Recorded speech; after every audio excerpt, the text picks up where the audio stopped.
یصلون علی النبی، انا کلمہ تاکید کے ساتھ اللہ و ملائکتہ اسم سے شروع کیا، اور اسم بھی اپنے نام کا اسم، سب سے بڑا اسم، اور فعل بعد میں آیا یصلون۔ یہ جملہ اسمیہ ہے اور اس پر کوئی ڈسپیوٹ نہیں ہے۔ اب اس کا مطلب یہ ہے کہ اب اللہ تعالی حضور پر درود بھیجتا ہے۔ کب سے بھیجتا ہے؟ اللہ رب العزت نے فرمایا جب سے میں ہوں تب سے بھیج رہا ہوں۔ جب سے بھیجنے والا ہے، ان اللہ و ملائکتہ، جب سے میں ہوں بھیجنے والا ہوں تب سے بھیج رہا ہوں۔ باری تعالیٰ کب تک بھیجے گا؟ فرمایا ان اللہ کو پڑھ لو، جب تک میں رہوں گا تب تک بھیجتا رہوں گا۔ گویا آقا علیہ السلام پر درود و سلام کا پڑھا جانا نہ اس کے زمانے کی ابتدا کسی کو معلوم ہے نہ انتہا معلوم ہے۔ جب حضور علیہ السلام پر درود و سلام کے پڑھے جانے کی ابتدا بھی معلوم نہیں اور انتہا بھی متعین نہیں، تو اب اس سے اگلی بات دیکھیے، جس پر درود پڑھا جا رہا ہے وہ حضور کی ذات اقدس ہے۔ فرمایا ان اللہ و ملائکتہ یصلون علی النبی، نبی محمد مصطفیٰ صلی اللہ علیہ وسلم پر درود پڑھ رہا ہوں۔ تو حضور ہیں تو درود پڑھا جا رہا ہے، حضور تھے تو حضور پر درود پڑھا جا رہا تھا، حضور ہیں تو آپ پر درود پڑھا جا رہا ہے، حضور رہیں گے تو آپ پر درود پڑھا جاتا رہے گا۔ اگر کسی زمانے میں حضور نہ رہے تو حضور پر درود رہے گا؟ بولیے، اگر کسی زمانے میں معاذ اللہ حضور نہ رہے، استغفر اللہ، تو حضور پر درود رہے گا؟ نہیں رہے گا۔ تو گویا فعل الہی ختم ہو جائے گا جو ان اللہ و ملائکتہ کی شکل میں دوام پر دلالت کرتا ہے۔ یہ اس طرح کا فعل نہیں ہے جیسے فرمایا خلق سبع سماوات طباقا، اللہ نے 7 آسمان طبق در طبق بنائے، یہ جملہ فعلیہ ہے۔ جب بنائے بنا دیے، ختم۔ اب یہ کام ہر وقت نہیں جاری رکھتا، اب میری بات کو سمجھیں نا۔ اللہ نے آدم علیہ السلام کو پیدا کر دیا، اب ہر وقت آدم پیدا نہیں ہوتے رہتے۔ اللہ نے فرشتوں کو پیدا کر دیا، بس ہر وقت فرشتے پیدا ہوتے نہیں رہتے۔ قیامت اللہ لائے گا تو نہ ماضی میں تھی نہ آج ہے، جب لائے گا تب آئے گی۔ تو اللہ کے بہت سے فعل ایسے ہیں جو خاص زمانوں میں ہوئے، اب نہیں، اب ہیں کل نہیں، مستقبل میں ہوں گے آج نہیں۔ آپ میری بات کو سمجھ گئے؟ اللہ نے آپ کو اور ہمیں پیدا کیا ماں کے پیٹ سے، تو جب پیدا کیا اس دن تو تک ہماری خلقت ہو گئی، ولادت ہو گئی، اب ہر روز تو نہیں نا پیدا ہو رہے، تو عمل خلقت روزانہ ہمارا نہیں ہے۔ تو بہت فعل ایسے ہیں جو اللہ نے کر دیے، کچھ کر رہا ہے، کچھ کرے گا مختلف زمانوں میں، مگر یہ وہ فعل ہے، کیا یہ وہ فعل ہے کہ اللہ تبارک و تعالیٰ نے اسے سارے زمانوں سے بالا کر دیا ہے اور سب زمانوں کو اس فعل کے تابع کر دیا ہے۔ سو آقا علیہ الصلوۃ والسلام پر اس زمانے سے درود پڑھا جا رہا ہے جب زمانہ ہی پیدا نہ ہوا تھا، اور ان جہانوں میں پڑھا جا رہا ہے جہاں بھی پیدا نہ ہوئے تھے، اور اس وقت تک پڑھا جاتا رہے گا جب وقت خود بھی نہیں رہے گا۔ گویا ہر شے کا خاتمہ ہے مگر درود و سلام بر مصطفیٰ کا خاتمہ نہیں ہے، نہ ابتدا معلوم ہے نہ انتہا معلوم ہے، اگر معلوم ہے تو صرف اللہ کو معلوم ہے۔ اب جو بات ہے تو درود پڑھا جا رہا ہے حضور علیہ السلام پر، تو جس پر پڑھا جا رہا ہے اگر وہی نہ رہے تو درود پھر اس نے کاہے کا پڑھنا، کس پر پڑھنا اور کیوں کر پڑھنا؟ آپ میری بات سمجھ رہے ہیں نا؟ ذاکر تبھی ہوتا ہے اگر مذکور ہوتا ہے، جس کا ذکر کیا جائے۔ اگر مذکور ہی ایگزسٹ نہ کرے تو ذاکر نے ذکر کس کا کرنا ہے؟ محب تبھی ہوتا ہے کہ کوئی محبوب بھی ہو، اور اگر محبوب ہی نہ ہو تو محبت کیسی اور محب کیسا؟ میری بات سمجھ گئے نا؟ تو حضور پر صلوات پڑھنے کے لیے لازم ہے کہ حضور ہوں، تبھی یصلون علی النبی کی صداقت بنتی ہے۔ سو معلوم اس قرآن مجید کی آیت سے یہ ہوا کہ اگر کوئی شخص حضور علیہ الصلوۃ والسلام کی ابتدا کا زمانہ متعین کرنا چاہتا ہے تو وہ بھی قرآن کے خلاف ہے، اور کوئی حضور کی انتہا کا زمانہ متعین کرنا چاہتا ہے تو وہ بھی قرآن کے خلاف ہے۔ ہاں ابتدا ہے ضرور، چونکہ مخلوق جو ہوئے مخلوق ہیں، انتہا ہے ضرور چونکہ مخلوق بھی ہوئے، مگر وہ ابتدا نہیں جس کو ہم سمجھتے ہیں، اور نہ وہ انتہا ہے جس کو ہم سمجھتے ہیں۔ یہ ابتدا بلا ابتدا ہے اور یہ انتہا بلا انتہا ہے، کیونکہ اس کا انحصار ان اللہ و ملائکتہ یصلون علی النبی پر، اس میں دوام ہے، استمرار ہے۔ پہلی بات سمجھ گئے؟ اب اس میں دوسرا نکتہ، امام سخاوی نے اس پر گفتگو کی، ائمہ حدیث، ائمہ فن اور ائمہ لغت اور ائمہ نحو نے گفتگو کی۔ صرف ایسی بات نہیں کہ میں اپنی طرف سے کہہ رہا ہوں اور اس پر سند نہیں ہے، اس پر ائمہ فن کی سند ہے۔ آیت پر غور کیجئے، اللہ رب العزت نے یوں نہیں کہا کہ اللہ اور فرشتے نبی پر درود پڑھتے ہیں، یعنی ان اللہ یصلی علی النبی والملائکہ، یوں نہیں کہا۔ اگر الملائکہ آتا، کیا الملائکہ، تو پھر اس سے مراد یہ بھی ہو سکتا تھا کہ کچھ فرشتے پڑھتے ہیں اور کچھ نہیں پڑھتے۔ نحو کا قاعدہ یہ ہے کہ جب اضافت آ جائے، جیسے ملائکتہ مضاف مضاف الیہ ہو جائے اور مضاف جمع ہو، اس کے فرشتے، تو جب اضافت آ جائے فقط الملائکہ نہیں، اضافت کے ساتھ اللہ کے ذکر کے تحت آ جائے، ان اللہ وملائکتہ، بے شک اللہ اور اس کے فرشتے۔ جب ذکر یوں آ جائے اضافت کا تو اس کا معنی یہ ہوتا ہے ہر وہ فرد جو اللہ کا فرشتہ ہے وہ نبی پہ درود پڑھتا ہے۔ گویا جو نبی پہ درود نہیں پڑھتا وہ فرشتہ ہی نہیں ہو سکتا۔ جو فرشتہ ہے جس کو اللہ نے عالم ملکوت میں عالم ملائکہ کا فرد بنایا ہے، یہ ہو نہیں سکتا کہ وہ فرشتہ بھی ہو اور درود نہ پڑھے۔ جو فرشتہ ہے وہ درود پڑھے گا، اور جو درود نہیں پڑھتا نبی پر وہ فرشتہ ہی نہیں ہو سکتا۔ تو جب حضور پر درود و سلام نہ پڑھنے والا فرشتہ نہیں ہو سکتا تو حضور پر درود و سلام نہ پڑھنے والا سچا مسلمان اور حضور کا غلام کیسے ہو سکتا؟ یہ دوسرا اصول ہے کہ اللہ کے سارے فرشتے، کیوں؟ قاعدہ ہے جو قرآن مجید اور حدیث نبوی سے ثابت ہے کہ اللہ کے بعض فرشتے ایسے ہیں جو صرف تسبیح کرتے رہتے ہیں، دوسرا ذکر نہیں کرتے۔ کچھ فرشتے ہیں جو تحلیل کرتے رہتے ہیں، دوسرا ذکر نہیں کرتے۔ کچھ فرشتے تکبیر پڑھتے رہتے ہیں، دوسرا ذکر نہیں کرتے۔ کچھ فرشتے سجود کرتے ہیں، سجدہ، اور عبادت نہیں۔ ان کی عبادت مختلف طور طریقوں میں منقسم ہے۔ کچھ رکوع کرتے ہیں، کچھ تدبیر کرتے رہتے ہیں دنیا کی، کچھ اڑتے ہوئے ذکر کرتے ہیں، کچھ مجالس ذکر میں بیٹھتے ہیں۔ الغرض اللہ کچھ بیت المعمور کا طواف کرتے رہتے ہیں، کچھ عرش کے پایوں کو تھامے رہتے ہیں۔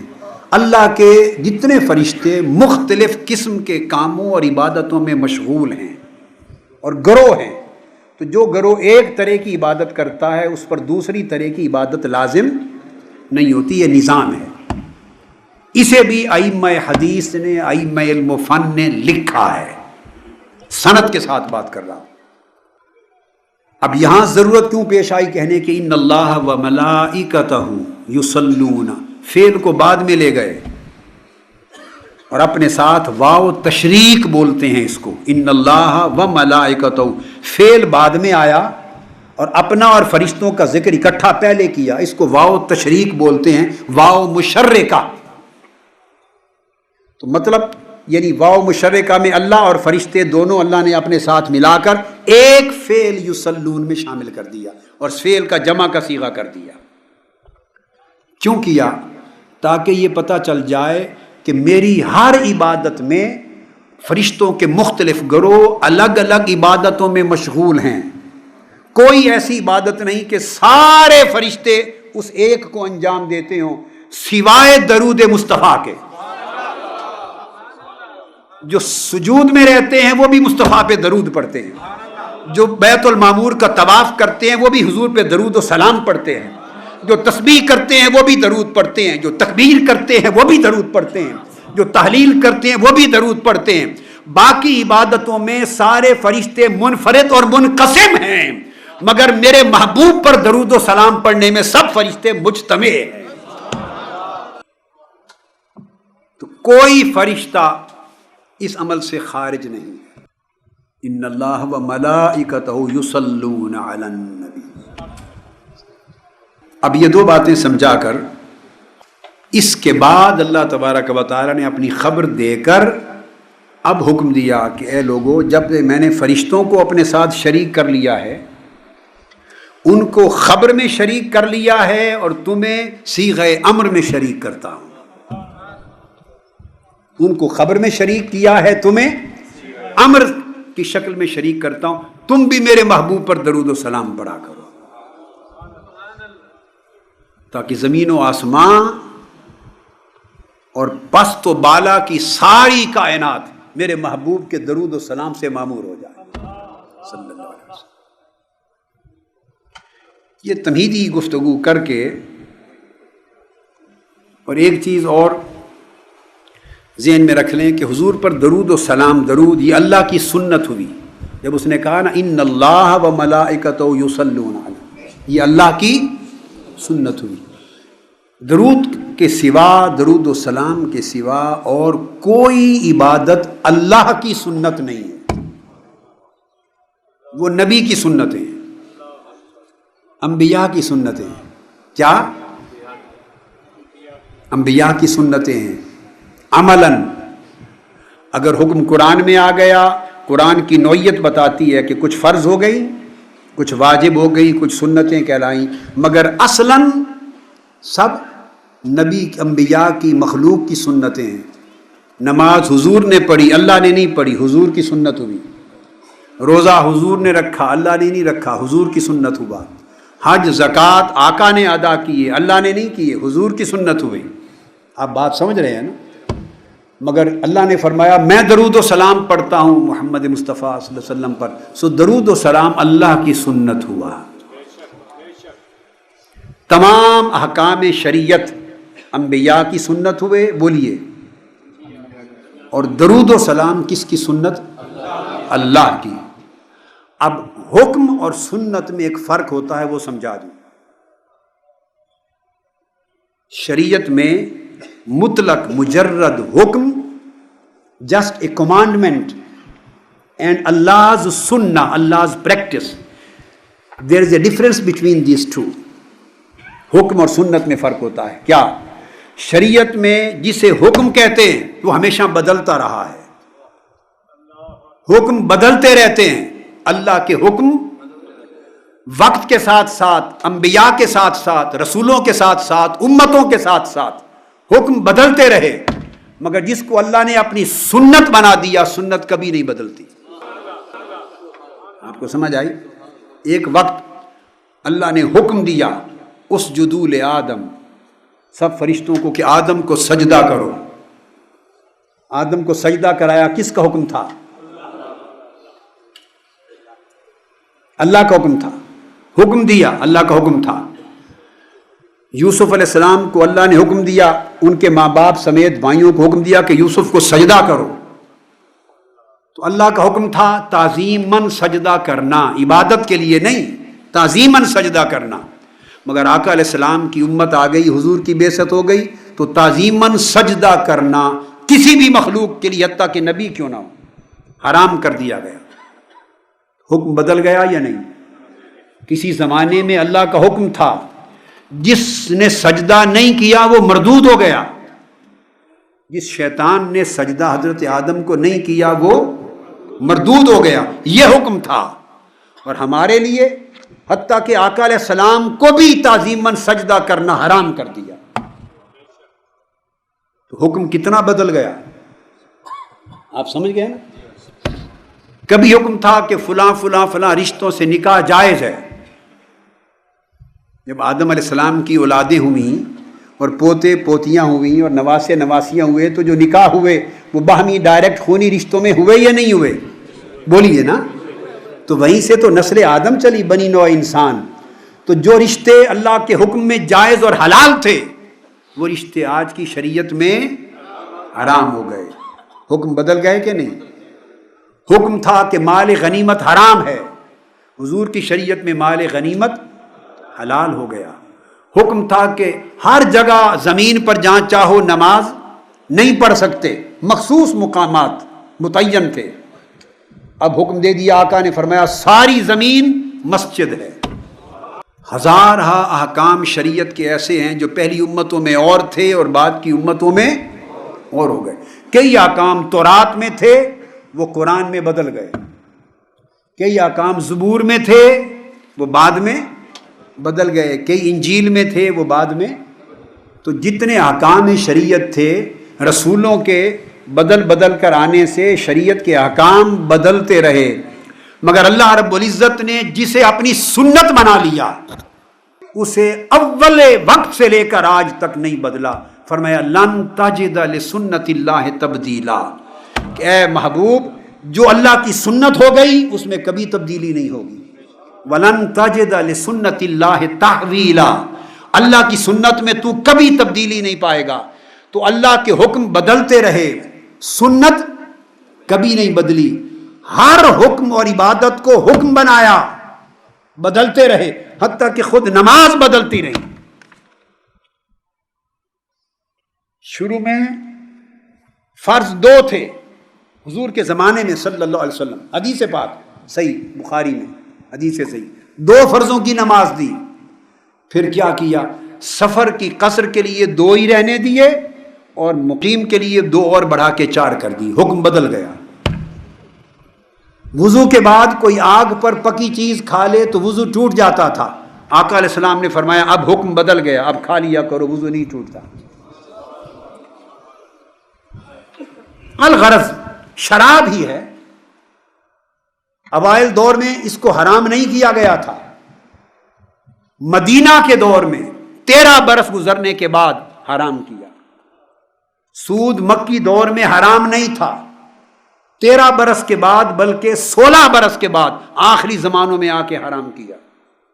تو حتیٰ کہ شریعت محمدی کے احکام بھی وقت کے ساتھ ساتھ ایک گریجول پروسیس میں بدلے، جسے سنت کا درجہ دے دیا، وہ کائنات کی ابتدا سے آج تک کبھی نہیں بدلی۔ اس لیے حضور پر درود و سلام کو اللہ نے حکم صرف نہیں رکھا، اپنی سنت بنایا۔ میری نماز کے احکام بھی بدل سکتے ہیں مگر مصطفیٰ پہ درود و سلام کا حکم نہیں بدل سکتا۔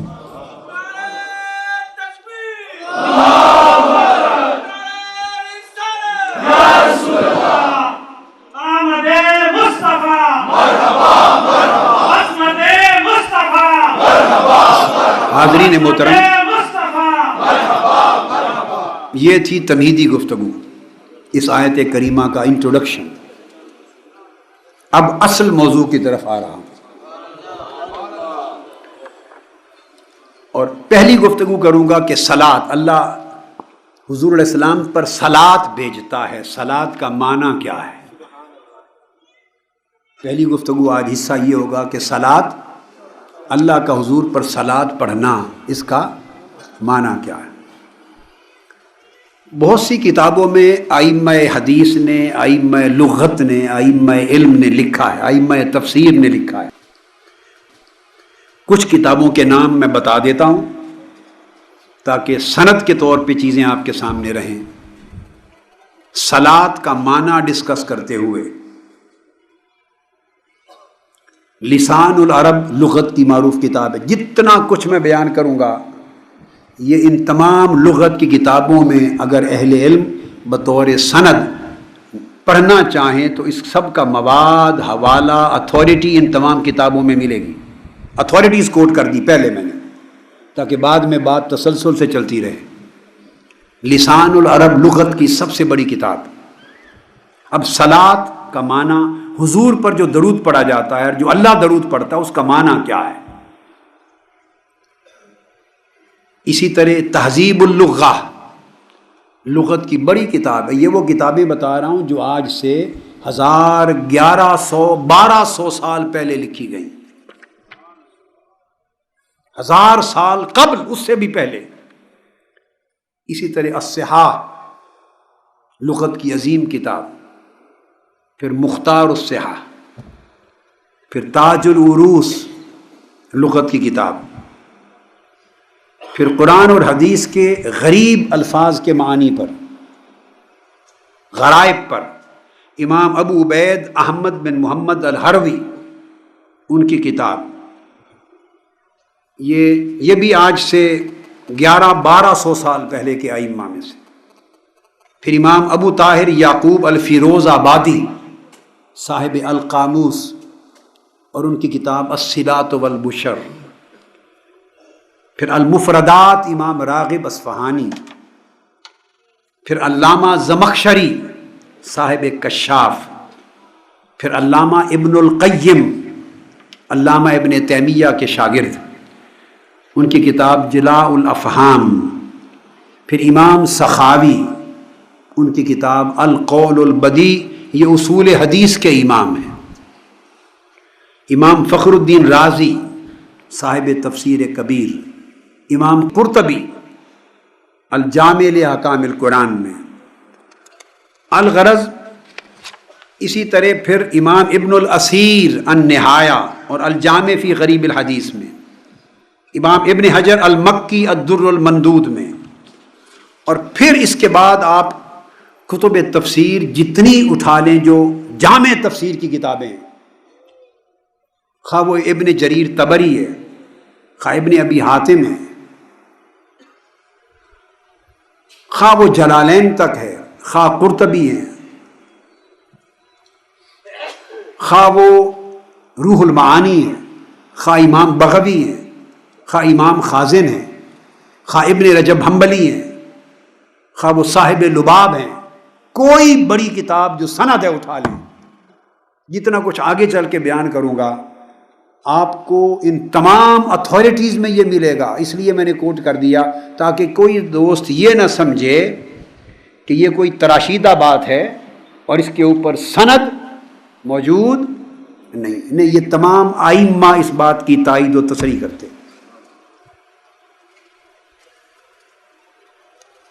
ان تمام چیزوں کو ذہن میں رکھ کے اب ہم الصلاۃ کا جو آقا علیہ السلام پر پڑھا جاتا ہے صلاۃ، اس کے معنی کو لیتے ہیں۔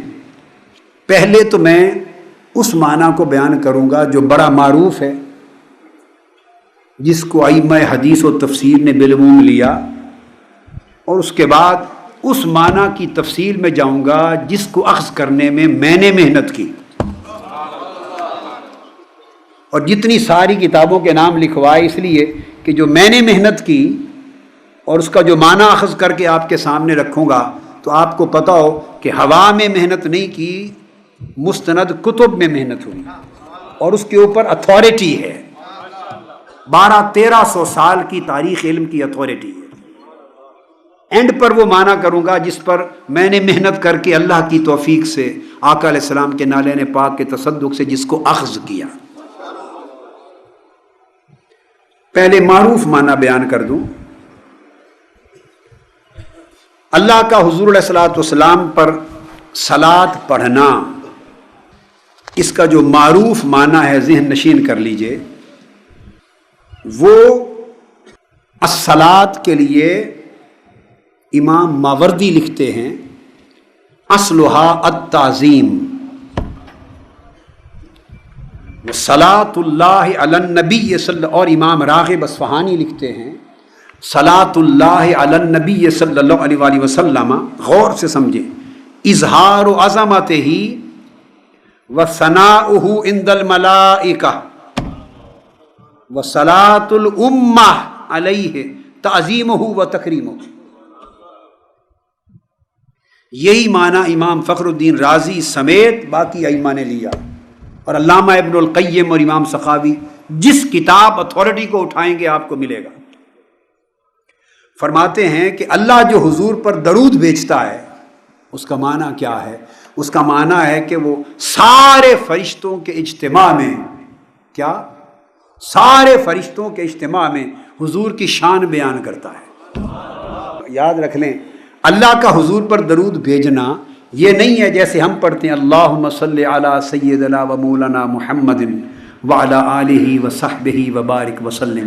یہ جو درود ابراہیمی ہے، اللہ ان کلمات کے ساتھ درود نہیں پڑھتا، اس نے کس کو کہنا ہے اللہم صلی علی، اس نے ہم نے تو اللہ کو کہا تو بھیج، اس نے کس کو کہنا ہے؟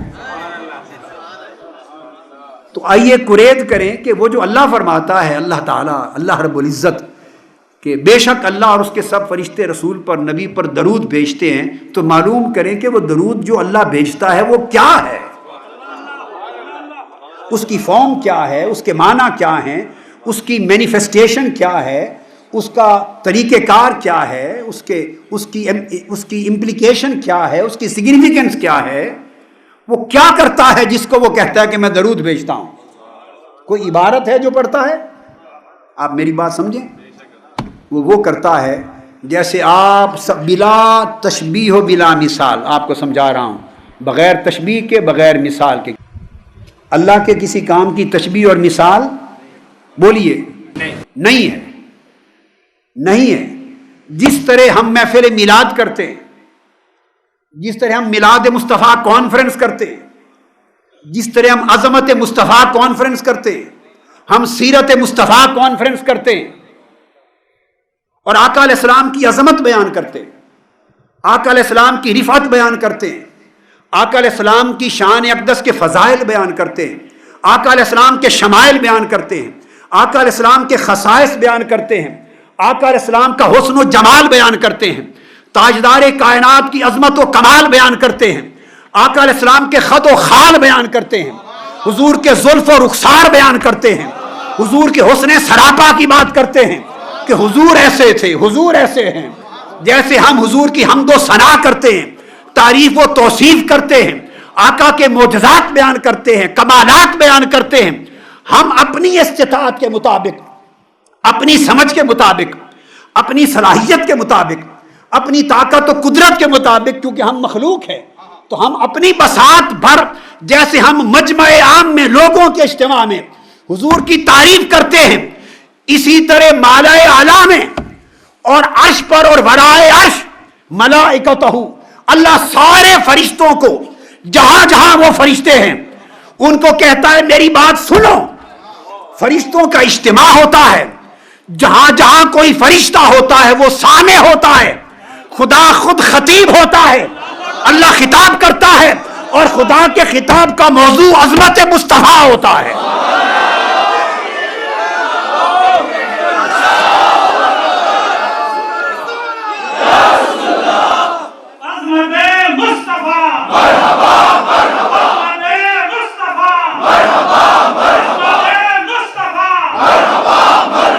پھر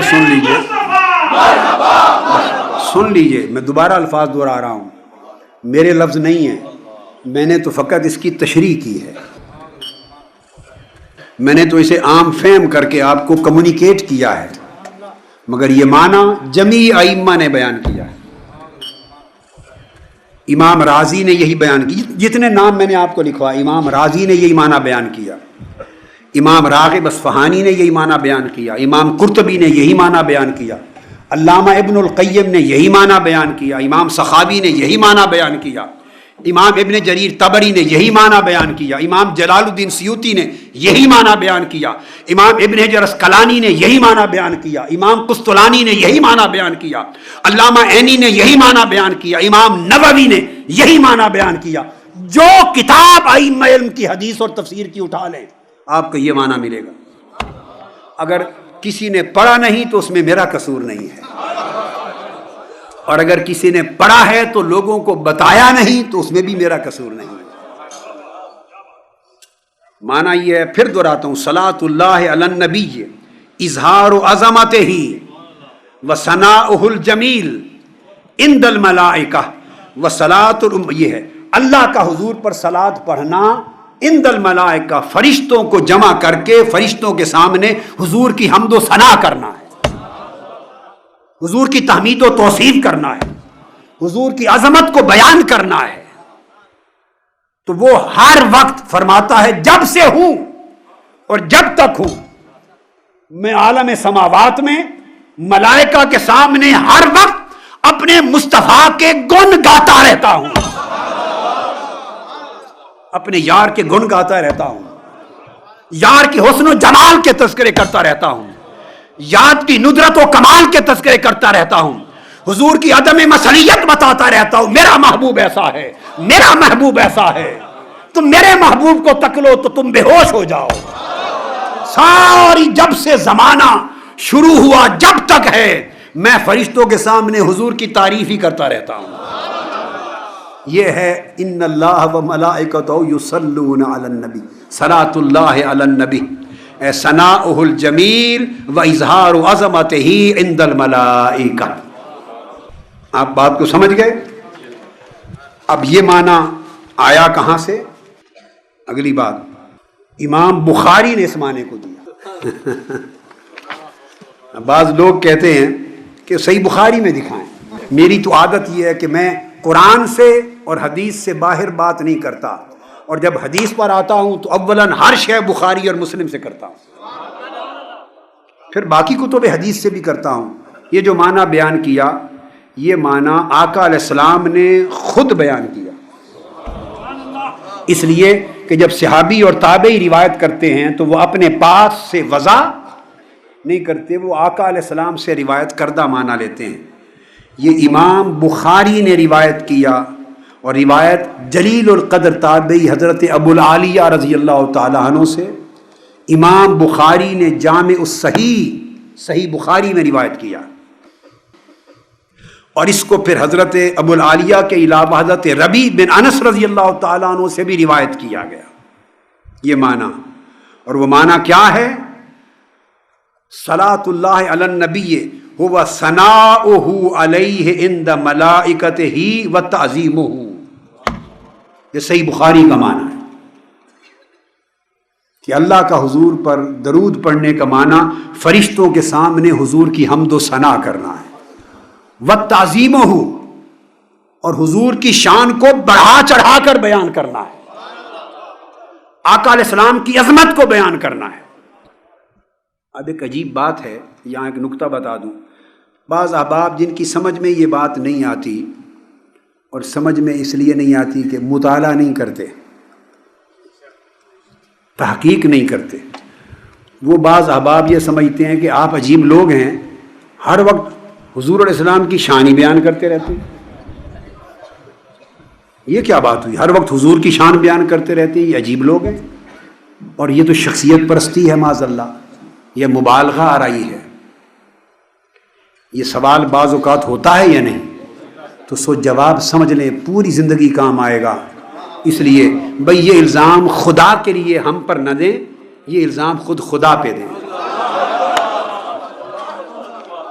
یہ الزام ہمیں نہ دیں، ہم تو مجبور ہیں، قیدی ہیں، ہمیں تو کسی نے اپنی سنت اور امر کے ذریعے مجبور کر رکھا ہے۔ ہمیں الزام نہ دیں، اگر ہو سکے تو اللہ کو دیں، معاذ اللہ۔ یہ اس سے پوچھیں، وہ کہتا ہے کہ میں ہر وقت اپنے محبوب کی شان بیان کرتا رہتا ہوں، یہی معنی ہے الصلاۃ علی النبی کا۔ اب جسے یہ اعتراض ہو کہ ہر وقت عظمت مصطفیٰ کا موضوع کیوں ہے، یہ موضوع ہمارا نہیں، یہ موضوع خطاب خدا کا ہے۔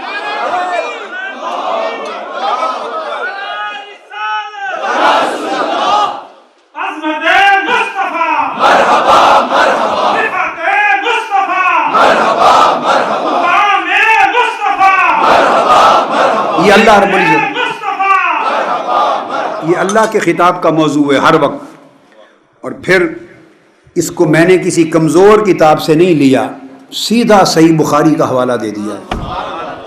کتاب التفسیر صحیح بخاری کی اٹھا لیں، ان اللہ و ملائکتہ یصلون علی النبی، صحیح بخاری میں اس آیت کی تفسیر پڑھیے.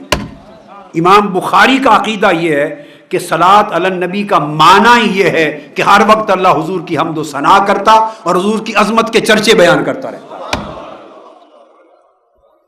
تو امام بخاری پہ بھی الزام لگا دیجئے تاکہ سارے اکٹھے تو ہو جائیں نا.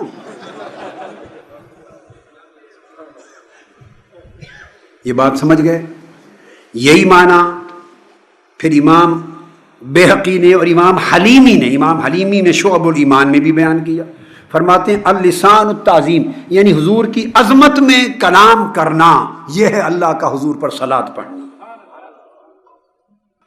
اور پھر اگلا سوال کہ اللہ کا صلاۃ تو یہ ہوا، اللہ جو حضور پہ صلاۃ پڑھتا ہے وہ تو یہ ہوا کہ ثناؤہ علیہ عند الملائکہ و تعظیمہ، حضور کی عظمت کو بیان کرنا. تعظیم کا مطلب ہے حضور کی عظمت کو بیان کرنا، یہ صلاۃ اللہ ہے علی النبی.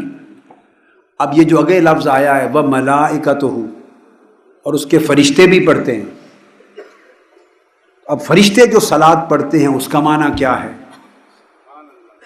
اور جو ہمیں حکم دیا کہ تم بھی صلو علیہ وسلم تسلیما، تم بھی صلاۃ پڑھو، اس کا معنی کیا ہے؟ اس کے دو معنی ہیں. ایک یہ کہ اللہ جب حضور کی حمد و ثنا فرماتا ہے اور حضور کی شان بیان کرتا ہے اور آقا علیہ السلام کی عظمت بیان کرتا ہے اپنے محبوب کی، تو وہ ملائکۃ، تو جو فرشتے صلاۃ پڑھتے ہیں وہ کیا کرتے ہیں؟ وہ اللہ کی بارگاہ میں بیٹھ کر اللہ کا یہ کلام سن کر، حضور کی شان سن کر، ایک معنی تو یہ ہے کہ عرض کرتے ہیں واہ مولا اور بیان کر. وہ مزید طلب کرتے ہیں مولا اور بیان کر مصطفیٰ کی شان. وہ التجا کرتے ہیں، دعا کرتے ہیں، سوال کرتے ہیں مزید بیان کر حضور کی شان میں. اضافہ طلب کرتے ہیں کیا؟ کہ اور بیان کر مولا، ہمیں بڑا مزہ آ رہا ہے، ہمارے دلوں کو ٹھنڈک آ رہی ہے آپ کے محبوب کی بات، مولا حضور کی شانیں اور سنا. ایک معنی ہے. اور دوسرا